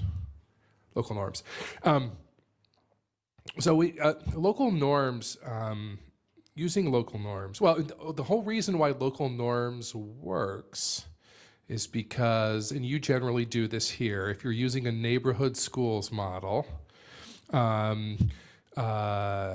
there's no way in a district this size that you have an integrated residential diverse neighborhood system. Neighborhoods tend to be very segregated by lots of the different demographic variables that people have mentioned. So what we often see is if you're using universal norms or even district-wide norms in a district this big, you're going to have some neighborhood schools that don't have any identified level 4 students, and you're going to have others that have dozens, right? Now, I'm not saying that the dozens aren't probably talented kids. Well, yeah, they probably are, right? But you also can't tell me that in those schools where we have very few identified students that there aren't a ton of talented kids there, right? It's because of opportunity. It's because of systematic bias. It's because of lots of different societal things and lots of different educational things. Local norms tends to work because you're looking for the most talented students in every single school, not the most talented students across the entire district. That said, the research generally supports districts that use both types of norms. So you do have district-wide norms in sort of district-wide programming, but you also make sure that every single school is identifying its most talented students regardless of what their performance level is, and they have services in that school. That means that a local level 4 would look very different in this school than it could in that school. That's not a bad thing. The research also suggests that if you support those locally identified students, within 2 to 3 years, it's hard for teachers to differentiate between local norm students and district-wide students, because it does tend to be an opportunity problem more than anything else. Now, in a district your size that's decentralized, how do you craft something that takes advantage of that? We know it works really well. And again, a good case in point is that some of your local level 4s, because you have principals sort of filling in spots, they are essentially identifying the other talented students. That's why your Virginia law, that's such an important distinction. This is a mistake that I see lots of educational leaders make, is that they confuse current performance level with potential. But if you're a parent or a teacher, you know that those are not the same things, right? Just because a student doesn't turn their homework in, well, maybe they're super bored, right? We know that a lot of twice exceptional students will do that. If they're bored, they don't have the time management skills, they just give up on their homework because it's too easy. But a lot of people look at that and go, oh, see, the student isn't talented because they're not performing at a high level. Well, that's a totally different issue. So that's what local norms is meant to get at. It is a huge conceptual leap for lots of educators and policymakers, which is why we don't see a lot of districts doing it. I think it has a lot of potential for you because you are kind of informally doing it in certain ways in certain schools already. How do we systematize it to provide more opportunity? And again, it doesn't fix excellence gaps immediately. Over a few years, it starts to fix excellence gaps. And, education is the long-term student development business. So I think you need to have some short-term fixes and also some longer-term ones. In your first question, you asked it a few different ways, but the gibbers was in there. We're not huge fans for lots of different reasons. In principle, actually, I shouldn't say that. My problem with it is in principle, actually, is that I think teacher input comes too early in your process when the available research says, if anything, it should come later in the process. We totally understand why you use it when you do, given the size of your process. It's just huge. But again, it's probably injecting, again, just a little bit of inequity, and those little bits keep adding up to make the system unfair in some ways. So I'll stop there. So one last question, if you don't mind. We have a couple of centers or local level fours that are also immersion programs. Did you look at them as well, and what did you see there? We did. I don't think we have any particular insights there, to be absolutely honest. I mean, if you think it's something that we should dig into more, we're certainly happy to go back and do that. But nothing there struck us as surprising or where there were solutions for some of these other issues. But if you think it's a good idea, we'll be happy to look at it again.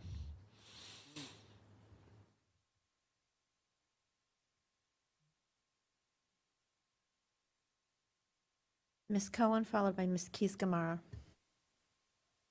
There must be some rule of three in asking questions.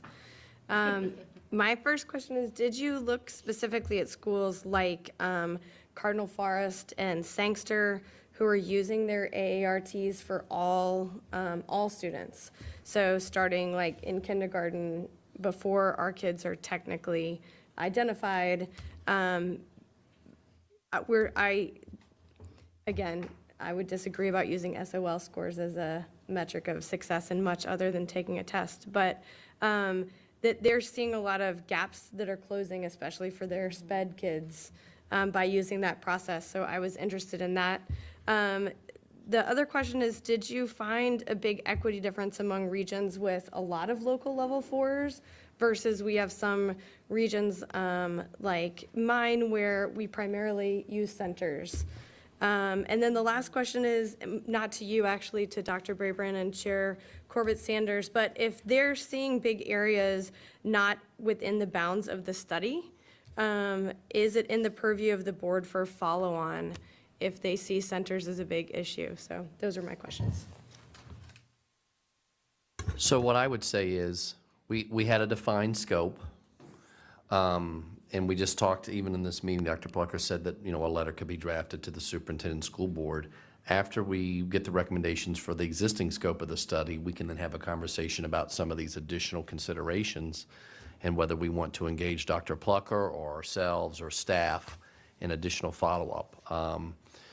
We continue to talk about what we made some SR&R changes last year, this board did, after doing a discipline study, and we talked about it can be an iterative, ongoing process.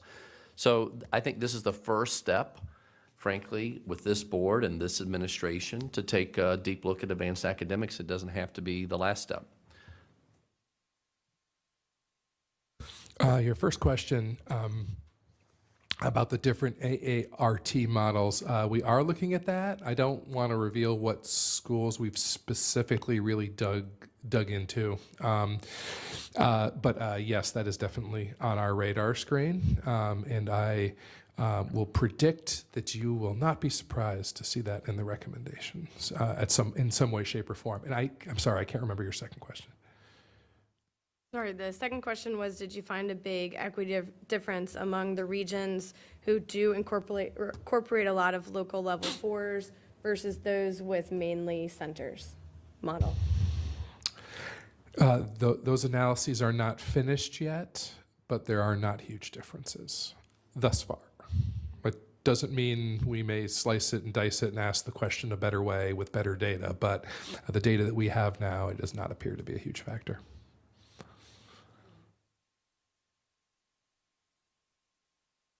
That's it? Are you done, Ms. Go? Oh, yes. Okay, all right. Ms. Keys-Gamarra, followed by Ms. Tolan. First of all, thank you for this. I really appreciate this opportunity, and just following up on Ms. Laura Jane Cohen's question, I would be curious if the lack of difference between, local level fours, the school-based versus a center, if it has differences depending on where they are. So I just throw that out there. I don't expect an answer to that. I'm not sure I'll get an answer to any of this, but I want to make sure that it is included. I suspect that the referral system, the demographics of who, referrals as well as appeals, there are demographics involved there. I suspect I know what those demographics are. But I would certainly like those to be broken down by various groups. But also, I'm wondering if you might determine whether greater communication is, with certain groups, is necessary in order to educate people about the ability to appeal, or the ability to have one's child identified. You also mentioned what I would call a fidelity issue with respect to, we have some great things happening in some areas, but we have a very decentralized system. And I wonder if you looked at the possibility of the role of the RAS, we have the regional assistant superintendents, in tackling or attempting to address that problem. And the systemic supports and checks and balances. I'm sure all of this is included, but I just want you to know this is what I'm looking for. With respect to those things that are outside of the scope, I wonder if there is any way possible that you might be able to not only identify those things that arose, but possibly point us to resources and possible next steps. And you mentioned that you wanted to survey AAP parents, and I just want to state that I would support that. I don't know if we need to speak to that. And in general, I'd like to hear how we might be able to communicate to the public about what we're doing here so that they can understand the process of where we are now and where we hope to be. Literally everything you just said is either already in the draft or we've discussed it a great deal. So we are right on the same wavelength. That.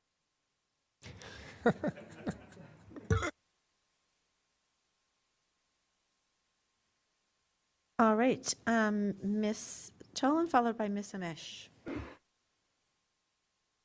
I just had one really quick question around elementary schools and language immersion.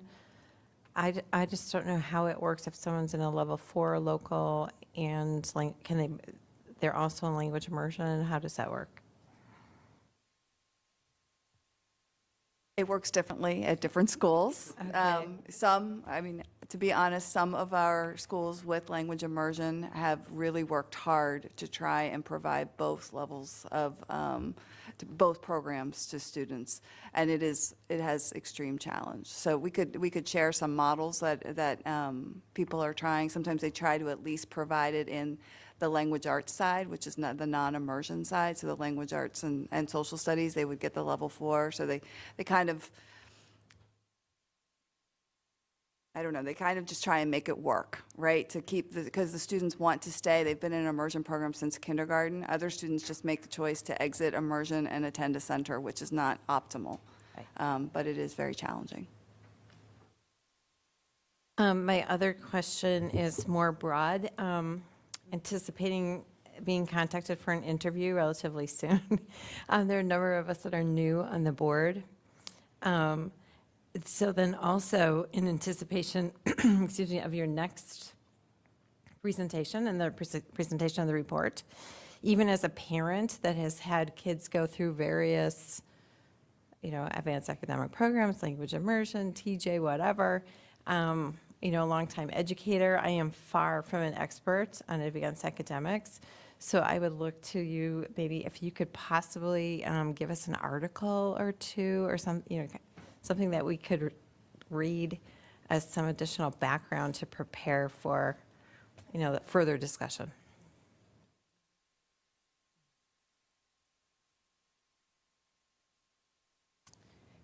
All right.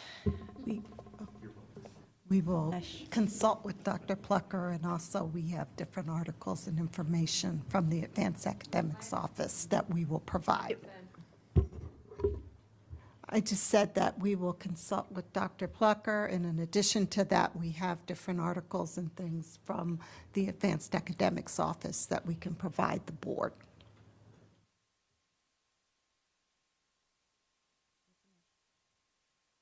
First of all, thank you. I think, it's really exciting to look forward to what you're going to present. And every time you say that you're withholding information, it's really enticing. That's not exactly what I said for those watching at home. Right. That you will share at a later date. But anyway, I was a product of the system and saw, ups and downs of it. But I had a couple of questions or themes to touch on. One, I want to take a couple steps back. We talk about the state requirement. Luckily, in Northern Virginia, I think we have a relatively influential role to play in that regard, too, and have relationships with some of the folks that are out there, and they largely take their agenda from Northern Virginia. So I wanted to stay in that headspace, too, and thinking, something doesn't sit right about segregating students this early on or testing them in these particular ways. My first question is really just to get your feel on that broadly. Again, taking 10 steps back above this conversation a little bit and just how we can frame ourselves, recognizing, we're operating within a reality given what the state is right now, but please.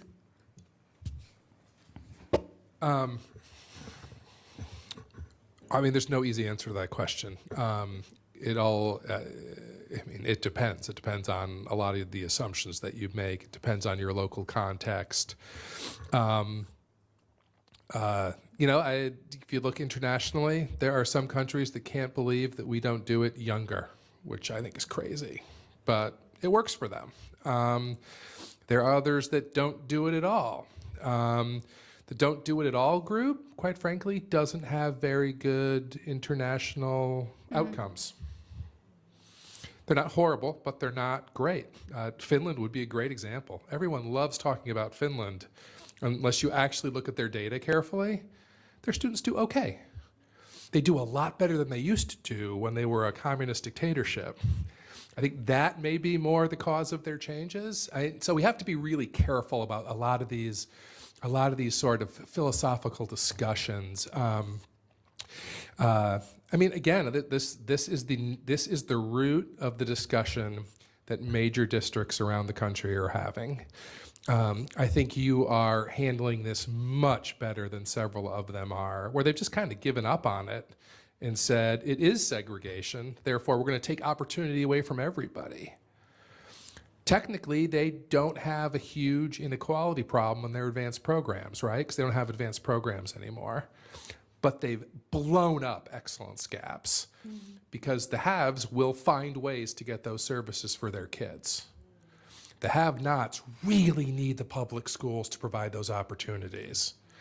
Are we doing a good enough job, speaking nationally? No way. In no way, shape, or form. But I really do think that saying, and you never said this, I'm taking it to its illogical extreme, so I want to be very, very clear about that. I don't mean to put words in your mouth, but you can take that argument a little too far. Now, New York City is dealing with this right now, right? They're testing kids at 4 years old. I don't know how young too young is. 4 years old is definitely it. And they're getting exactly what we predicted when they moved to that system, is massive excellence gaps.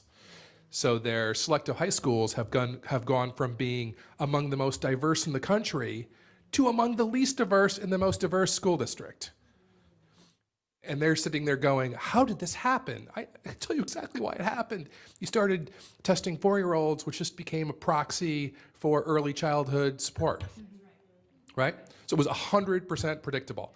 Then they started to get rid of, then they moved from local norms to citywide norms. Guess where all the gifted programs started to disappear and where they started to grow? Then they decided to get rid of honors and advanced programming within middle schools, right? I mean, like, these things, again, that's a really sad story I did not want to get into, but it's also why I'm so optimistic in that we can look at these things now. We know better now. We know that testing super early is just a proxy for childcare. Not a good thing. We know that it's not just communication with diverse families. It's going into the home and talking to the parents and getting them to understand what the advanced program is. Because if you've never had experience with it, it sounds really weird. But we also know that if you go into the home, it makes a huge difference in the number of those students who actually participate actively in those programs, right? And so we're learning so much about how to do this better. I mean, I think there are things that you guys should be pushing for changes to state level policy. Again, this nothing to do with equity, but you know, if you send someone to a center, let's say you keep that model, let's just assume, but if you're sending anyone to a special program, I really do like the alternative ed model. I think Ohio was one of the first to use it.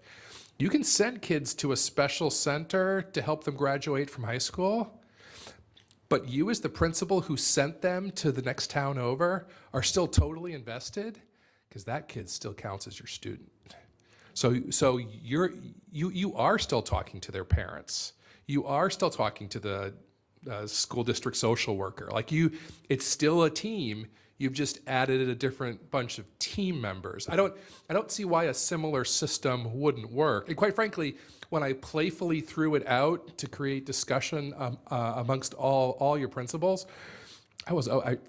every single one of them was like, yes, why can't we do that tomorrow? I'm like, well, it's probably against the law, but you can change laws so that the students can double count, or they count from the sending school, which I think if you're going to stick with at least a partial center model is really important, because you still want the local neighborhood school to be invested.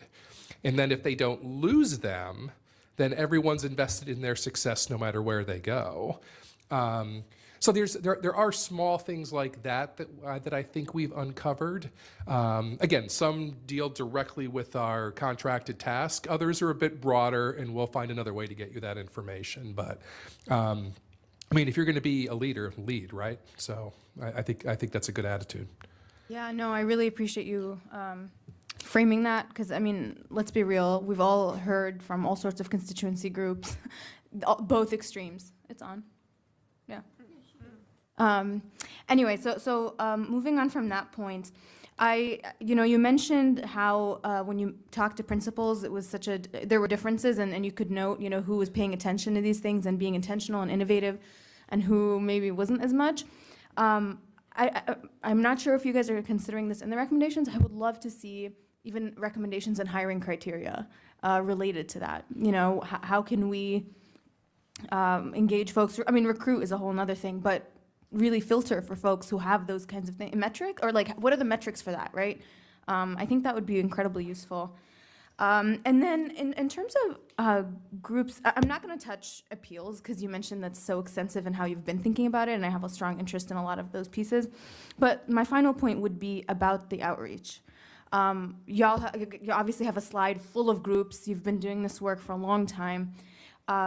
I still have some concerns. I think when I think about Fairfax County, someone who is trying to campaign in so many different communities and really be intentional about being proactive about raising some voices that otherwise would never show up, I ask myself, did we use any language services to access parents in this process? Like really, this one, if we're being intentional. Did we use home visits? I don't know. I mean, those are things that I think some of the families who wouldn't have even ever known that something like this is a conversation wouldn't have shown up. And I really have an intuitive feeling that we may be able to tap into barriers to access that we may never have imagined, because those are precisely the people who we're not engaging. Like parent liaisons, for example, would be an incredible group of staff to talk to, because they are working, deeply with those families. I don't know, social workers maybe, but parent liaisons, I would imagine. Time's up, but I have a lot of thoughts about this. Thank you. Those are all very good ideas that we will consider. All right, I have Ms. Pekarsky followed, and I'll make a few comments. And then I have a few go-backs too. First of all, thank you for this work, and thank you to staff for being so fast and receptive. And one of my questions, just to piggyback a little bit off of that, it's not so much a question as a comment, in that when you're considering doing the parent survey, I hope that does include surveys in different languages. I know we're very good at that in this, in this county. And I also think of my community that is extremely invested in what is going to come out of this discussion, and many of them do not speak English. So I am hoping that is going to trickle down to them. And another question, and I assume this is going to be in the final report, I just want to confirm, I want to know how we measure up against other places in the United States, our program specifically, and when we start our gifted program, how our model, how that compares to what is happening around the country. We hear all the time that we're so unique, and I don't know, we are.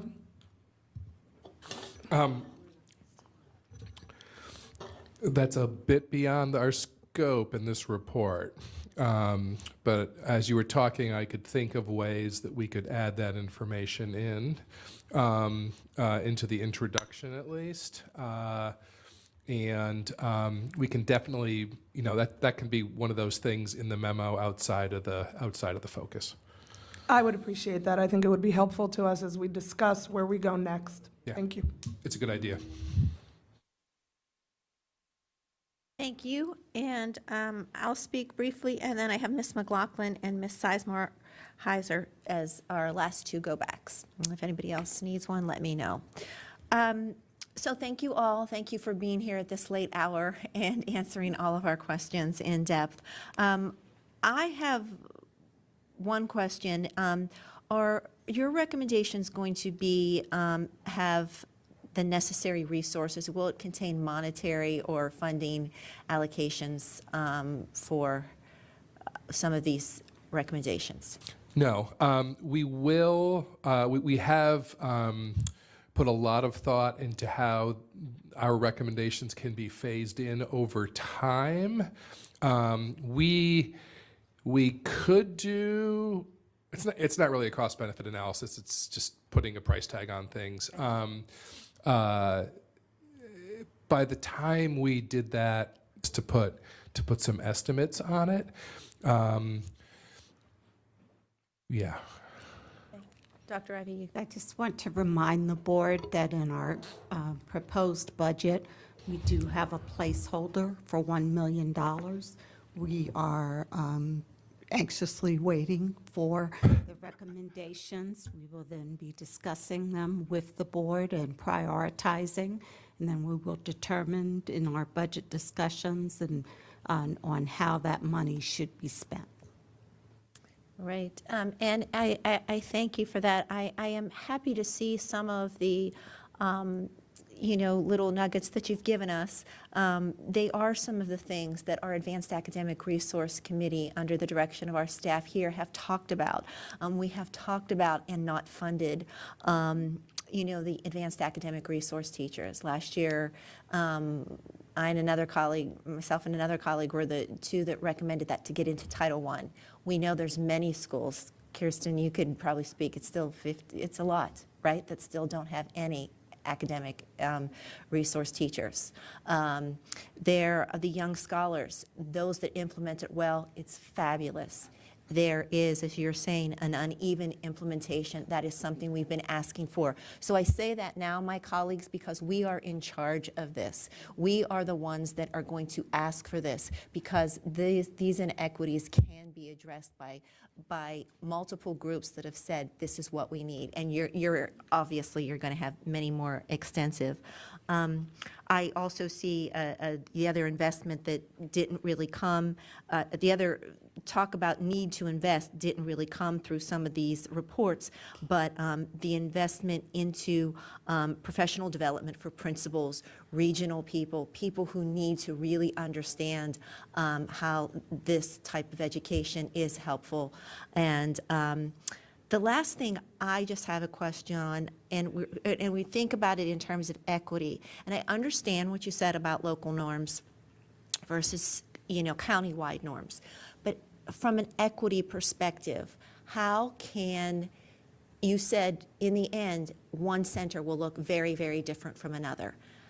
How is that equitable? I'm trying to wrap my head around that. Well, I mean, the purpose here is to meet students where they are, not where we want them to be necessarily. And I know that sounds vague, but that is kind of the philosophy here. And I actually would not, if you were using both local and district-wide norms, you probably wouldn't under that model. And I'm not saying that's what we're going to recommend, which is just hypothetical for now,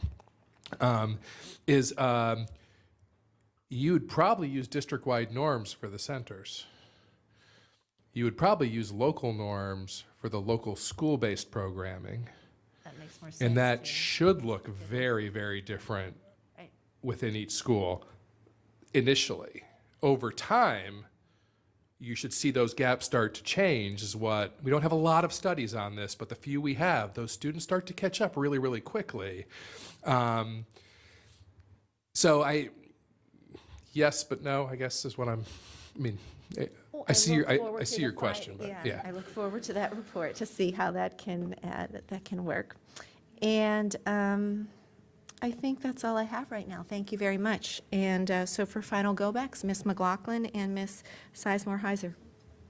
Thank you. I just really want to emphasize, based on some of the questions that have been raised by my colleagues, I have real concerns when we talk about equity and opportunity having to do with when you test into level 4, when you refer to level 4, and when you appeal to level 4. And so I'm very hopeful that if that data analysis hasn't been done yet, by school, so we have 150 elementary schools, I'd like to see if there are patterns that we're seeing. And I say that because even in my own family's experience of 3 children, our elementary school was small. They didn't want to lose their students, so there was no discussion about the AAP centers at all. No one ever spoke to us about a referral process at all. And so my 2 oldest sons were high performing, highly successful, went on to great universities and had great GPAs. But we were never told about level 4 centers, anything. We knew nothing about it.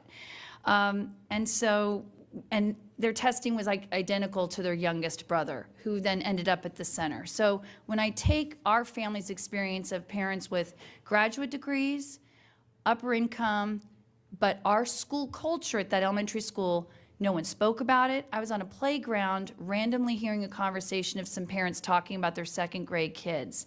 And that's the first I learned about it. So Dr. Brabrand, what happens to students who are in poverty, English is a second language, or again, they're in an elementary school setting where the principal, the school counselor, no one wants to talk about it because no one wants their kids to be considered or to go leave or self-refer. So I think that's a data point when you look at where we're seeing gaps. We might have pockets of excellence where some schools with underrepresented populations are having far more referred and being identified, and others where you're not seeing it all. So I hate to put a lot of more data pressure on, but if you're not looking at the 150 individual schools for their pipeline, that's how we can really start to look at where there's maybe the professional development we talk about, but unless you identify where it's happening or not happening, maybe it's massive, maybe it's specific. The other thing is that I would like to make sure we get in the appendix perhaps the data on, since we were told, the SOL pass advance rates per the elementary school for our level 4 kids, that it's matching up. Well, then I would like to see that data again across 150 elementary schools. And then I also very much support the idea of surveying the parents. I think that's really important beyond just the focus groups.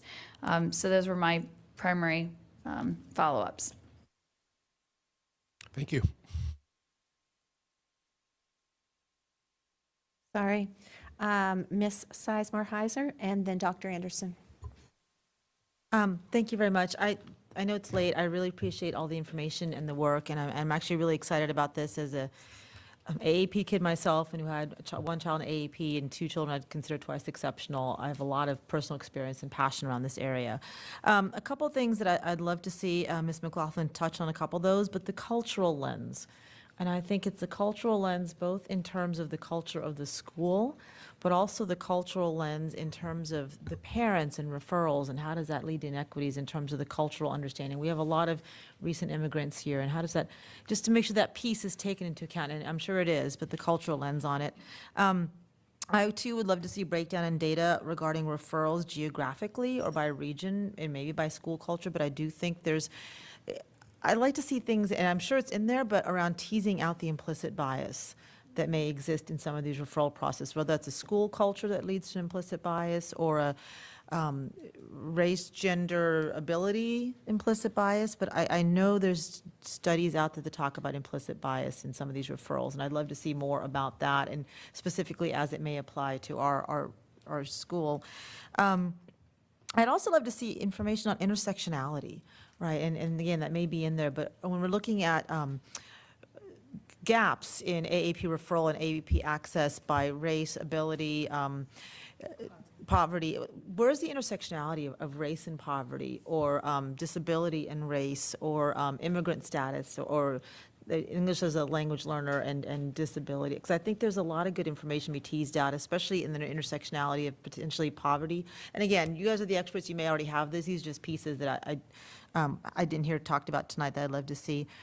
And, this is, I'm sure, out of the scope of this and out of the scope of what we're looking at now, but I really would love, as a school system, long-term, to really look at that definition of accomplishment, to go back to what Carl was saying and saying, are we really doing our best by all of our students and in those portrait of graduate skills, and setting them up for paths for success, and even the intersectionality of that and anxiety and stress that we're causing our kids because we're saying this is your definition of success and everything else is not.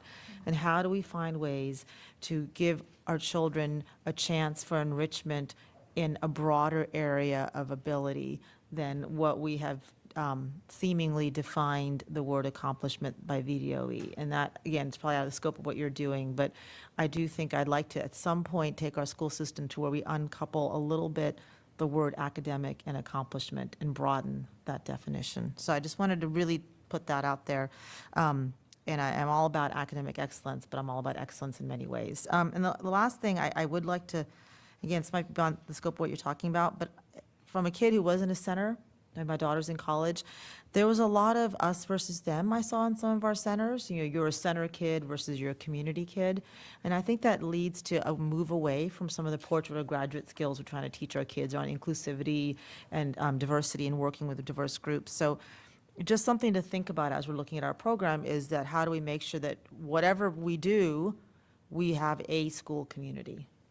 So just a few thoughts out there. All right, Dr. Anderson. Mine is just a quick question. Page 11, which is the same table that I not on this PowerPoint, the other one. I wonder if we could add a column, rather a row, that shows the percentage that we have of each of those subgroups in FCPS.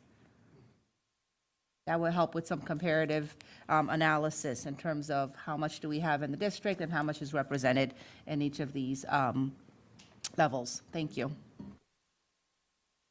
And Ms. Omesh has one more. Yeah, thank you. We discussed this during the meeting managers conversation. I just wanted to make sure it was mentioned in front of the group here. Is the, when it comes to referral and the filtration process of deciding who these students are, just recognizing that there's reason to believe that some of these testing procedures themselves have implicit biases, right? So taking a deeper dive, maybe not just in our own FCPS processes, but yeah, where could there be external things influencing that and leading to outcomes within our own system? Just wanted to flag it. Thank you. All right. Do we have any next steps? One. And the one just Dr. Anderson just talked about, adding a column to page 11.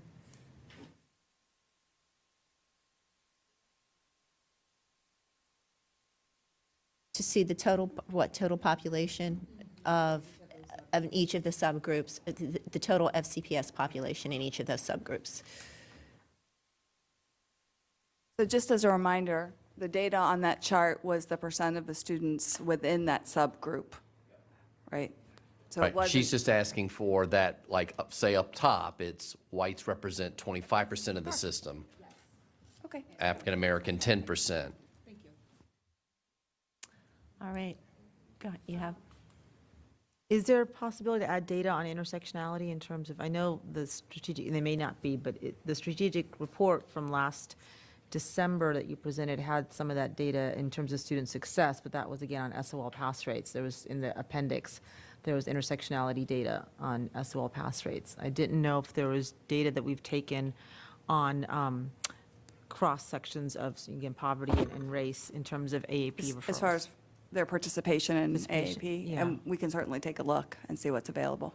Yeah, I'm not looking for you to recreate, do a ton of work, but if it's I available. don't think we have done that, so it would create new work. If you could take a look and see what's available and how much work would be involved in doing something like that, to at least get an idea. And then the other thing is there a breakdown of data referral geographically in terms of by region or by pyramid or things like that, that we could pull together pretty easily? What would be the two data I'd like to see? And those are two different next steps, so one is by intersectionality and one is by geography in terms of regions or pyramids. All right. Well, thank you all. Thank you. So I guess I would have this question for Dr. Plunker. I don't know, because it's your report, your research study, but I had asked the question about looking at our 150 elementary schools. Is there going to be the data and the analysis related to what percent of the kids are testing, or are identified as testing, or coming in? They're level 4 identified through testing, level 4 identified by referral, level 4 identified by appeals. Yeah, we have all that data. Okay, so I would just, even though, again, it's your report, you decide what goes into it, but I just wanted to capture it there. So I guess for 258, it'll just be up there for posterity as you refer to what we were talking about tonight, this late That's fine. hour. That's fine. Percent of students identified by testing, referral, and appeal. Does that make sense? Yep, Thank you. yep. I mean, I just, By school, right. By the 150 By elementary school schools. is your thing, right? By yeah, school. yeah, yeah. I wanted to clarify. I mean, I think many of us raised many different points. I'm assuming, so these are for our staff, Right. right? And you separately took note of whatever concerns were The mentioned. vast majority of them are already done, so. Cool. Great ideas. Want to make sure things are clear. Thank you. Thank you. Dr. Plucker, thank you. Ladies, I appreciate you being here this late hour, and we look forward to you and your entire team being here in a few months. Thank you. Thank you all very This work much. session is complete.